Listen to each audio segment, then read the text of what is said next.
The biting wind, a phantom sculptor, had long since carved away the last vestiges of his royal bearing, leaving behind only the stark silhouette of a man adrift. He was called Prince Cailan, though the title felt like a cruel jest in the desolate expanse of the Sunderlands, a realm where memory crumbled into dust as readily as ancient stone. For years he had wandered, a living enigma, burdened by a heritage he barely understood and a future as opaque as the desert mists. His kingdom, if it could still be called such, was a shattered mosaic of forgotten prophecies and blood-soaked legends, its true power dispersed across 1,000 fragmented fiefdoms ruled by warlords who paid lip service to ancestry while plundering its remains. Kellen's quest was not for a throne, not initially, but for an answer, an anchor in the maelstrom of his own identity, a truth he suspected lay buried beneath layers of political intrigue and fantastical myths. This wasn't merely a journey across barren lands. It was a pilgrimage through time itself. The Sunderlands pulsed with the echoes of epics long past, a graveyard of empires, colossal, petrified trees, remnants of a forgotten epoch when the world was a verdant cradle, clawed at the sky like the skeletal fingers of forgotten gods. Dunes, stained crimson by mineral deposits, stretched for leagues, concealing cities that had once rivaled the mythical celestial nexus in their splendor, now mere sepulchres beneath the shifting sands. Scattered throughout were the crumbling fortresses of the Serpent Kings, their cyclopean walls still bearing the faint serpentine sigils that spoke of a power both ancient and terrifying. Every shadow seemed to harbor a story, every gust of wind a whisper from a bygone era when magic flowed freely, and the stars themselves were consulted for daily decisions. It was a world steeped in history, where the line between myth and reality blurred, where every crumbling archway and every peculiar rock formation hinted at a fantastical past waiting to be deciphered. Here life was tenacious, clinging to existence in the shadow of giants, the giant desert beetles with carapaces like polished obsidian, the elusive sand drakes whose roars vibrated through the very bedrock, and the ghostly lumin moths that danced around ancient energy conduits at twilight, their wings shimmering with residual arcane light. It was amidst this stark, magnificent desolation that Cailan found him, high in the sunstone peaks, where the air was thin and the silence absolute. A small monastery clung precariously to the cliff face, its stones radiating a soft, perpetual warmth.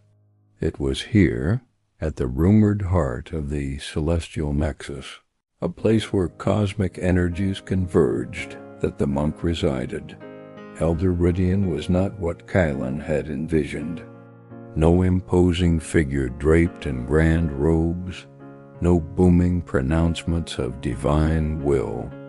Instead, he was a wizened man, barely taller than Kellen's chest, his skin a roadmap of wrinkles etched by 1,000 sunrises and sunsets. His robes were simple, faded linen, and his eyes, though ancient, held a startling, youthful clarity, like twin pools reflecting the boundless sky. He was tending to a small, resilient patch of desert herbs, his movements slow and deliberate, when Cailan, exhausted and disillusioned, finally stumbled upon him. "You seek answers, young prince," Rydian had said, without even looking up, his voice a gravelly murmur, but the desert has already given them. You simply haven't learned its language yet. This was the first of the monk's teachings. Not a sermon, but an observation, a gentle redirection of Kellen's perception. The prince, accustomed to the intricate political machinations of what remained of his fragmented court, to grand pronouncements and veiled threats, found this simplicity disarming, almost insulting. He had expected ancient scrolls, mystical rituals, perhaps even a prophecy that would instantly unravel his destiny. Instead, he was asked to water a wilting desert flower, to observe the flight of a lone hawk, to listen to the rhythmic pulse of his own breath. Rydian's teachings were indeed profoundly everyday, yet they resonated with an unexpected depth that slowly began to chip away at Kellen's preconceived notions. One morning, as Kellen impatiently awaited some revelation, Rydian handed him a single, perfectly smooth river stone. "What do you see?" he asked. Kellen, frustrated, rattled off its physical attributes: gray, cold, hard, inanimate. Rydian smiled, a network of fine lines crinkling around his eyes. "And what do you feel?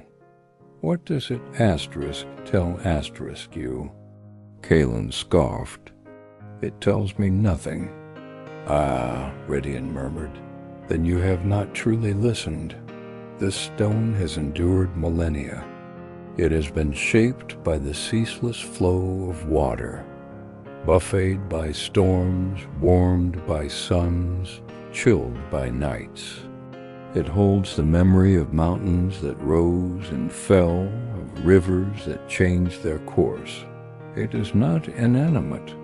It is a repository of time, a testament to resilience, to quiet perseverance.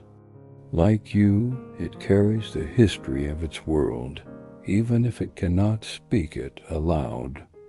This seemingly simple exercise was a profound lesson in perception and patience.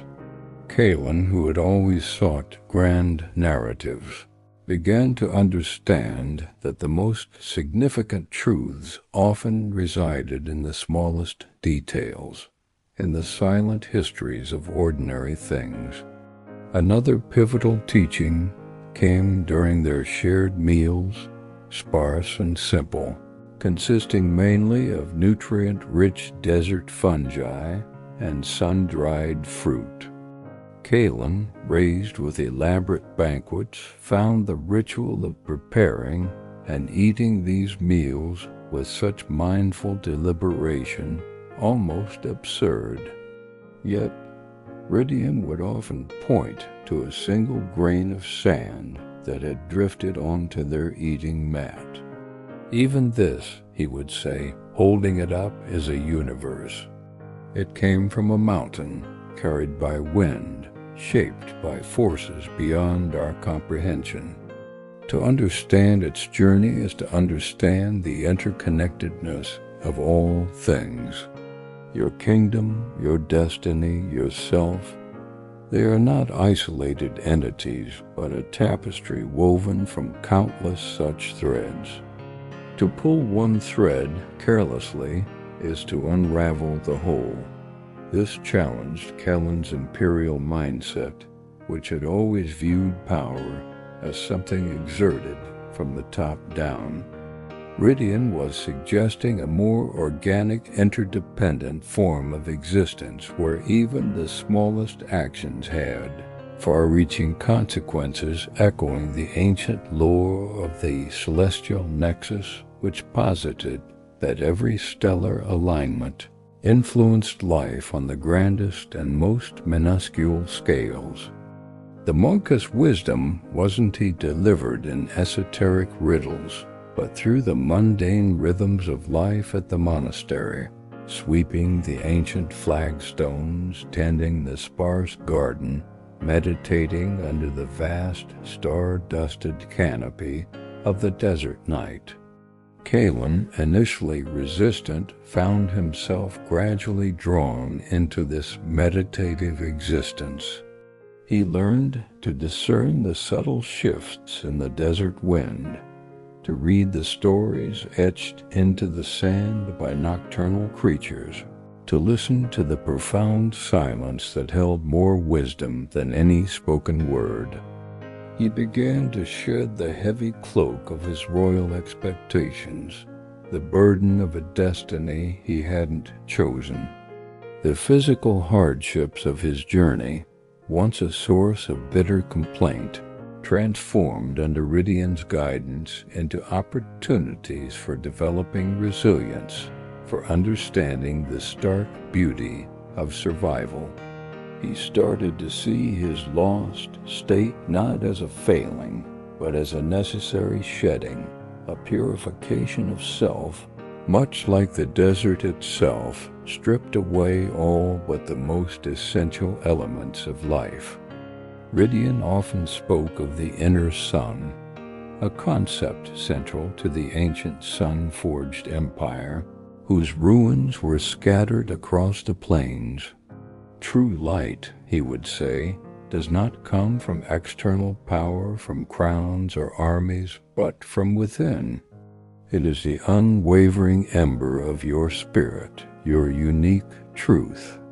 It is obscured by fear, by attachment, by the illusion of control.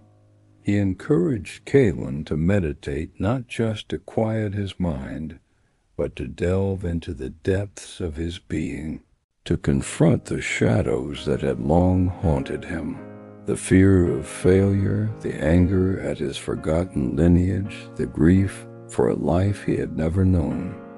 Through these practices, Kahlon began to understand that his quest for external answers was futile without first understanding the landscape of his own soul. The path to his true destiny, he realized, wasn't a map to a hidden kingdom, but a journey inward, guided by the profound, yet deceptively simple, wisdom of an ancient monk in the heart of a fantastical, forgotten world. He was learning not just what to seek, but how to see, how to listen, and ultimately how to be.